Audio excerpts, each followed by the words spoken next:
Hello, I am Dr. Dvanit Khetwani, ophthalmic and an oculoplasty surgeon. With the surge of this COVID infection in the second wave, we also hear a rise in a new disease, that is mucormycosis. So whether the mucormycosis is a new disease? Well, no. The first case of the mucormycosis was reported in the 18th century, and till date many cases have been reported in the literature. So why make it famous now? Well, with the rise in the COVID infections and the number of cases, we also have seen in the rise of number of the mucormycosis cases.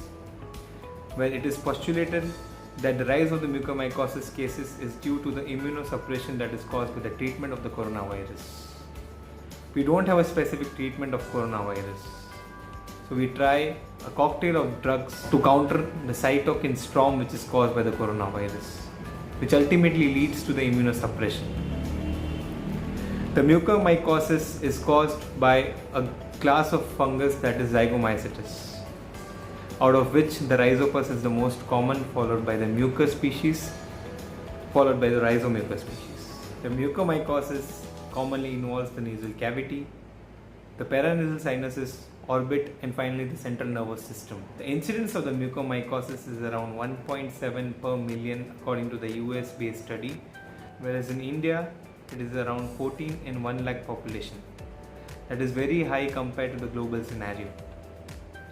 Now let's see what population does the mucormycosis generally affect. So before the COVID era, the mucormycosis was commonly seen in patients with terminal cancers, patients with uncontrolled diabetes, patients with hematopoietic cancers, and patients on long-term immunomodulatory therapy. But in the COVID era, where we have seen that the serum ferritin levels are high in patients, which is proportional to the viral load. Now this increased ferritin levels promote the growth of the fungus. Now the increased ferritin levels are commonly seen in uncontrolled diabetes also due to diabetic ketoacidosis. And a deferoxamine, which is used to counter this high serum ferritin levels, also gives rise to deposition of this serum ferritin in the siderophores of the Rhizopus, which ultimately leads to growth of this Rhizopus fungi. Again, the use of steroids and immunomodulatory drugs such as tocilizumab gives rise to more immunosuppression. So all these factors give rise to the growth of the fungus. So what are the symptoms which may raise suspicion about the mucormycosis? Patient may experience dryness or crusting of the nose. The facial swelling may range from periorbital swelling to a swelling over the maxilla region or half facial swelling. With the hemifacial swelling, patients also will have headache. Some cases with involvement of the orbit may present with ophthalmoplegia or restriction of the movements of the globe. Patient may complain of diplopia or complete ptosis, where there is a complete ptosis, which means the orbital apex is also involved. The blurring of vision or the loss of vision may only be the complaint, as the mucormycosis commonly involves the vessels and the nerves. The patient might just present with a central retinal artery occlusion. Also, superior ophthalmic artery occlusion is commonly seen in mucormycosis. The breach in the nasal mucosa is postulated to be the most common cause of the entry of the fungus into the nasal cavity. Where there is a small suspicion of this mucormycosis in the COVID or the post-COVID patients, it is necessary to take a deep nasal swab, which is a bedside test, and with the help of the culture techniques we can easily identify the fungus. The other investigations which can be commonly done is the nasal endoscopy, where we can see a black eschar kind of necrotic material. Also we can see that the turbinates are hypertrophied and there is a change in the color of the turbinates. The imaging may give a specific diagnosis of mucormycosis. In normal MRI without contrast, we can just see a hypointensity of the fat or an isointensity of the fat. While in MRI with contrast, we can exactly note the areas which are affected by the fungus. With materials such as gadolinium, we can exactly note which areas are affected. As we know that the mucormycosis affects the vessels, it may also affect the perfusion, which may lead to the necrosis. Wherever the contrast material is not going, that area is generally affected with the mucormycosis. So after a clinical or a radiological diagnosis or a diagnosis with an endoscopy is made, we can plan to start the antifungals. Intravenous liposomal amphotericin B 5 to 10 per kg per day is the preferred antifungal, which can be used for 7 to 9 days. After starting off with the antifungals, we can plan a surgical debridement. When only the nasal mucosa and the paranasal sinuses are involved, the ENT surgeon will perform an FESS surgery and do the debridement of the necrotized material.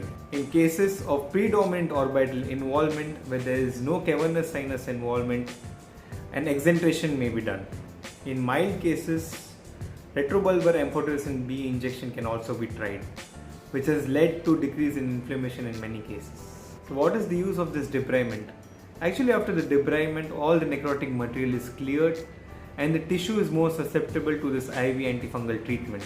If the necrotic material is still there, the antifungals won't work in this case. With the IV antifungals, we can also supplement oral antifungals such as posaconazole suspension can be started with 300 mg twice a day, followed by 300 mg once a day from the second day. After the debridement is complete, the paranasal sinuses should be drained with amphotericin B solution. The most important thing is to catch the mucormycosis as early as possible. If the treatment has been started early, the chances of inflammation and the mortality can be decreased. The prognosis of mucormycosis is not very good.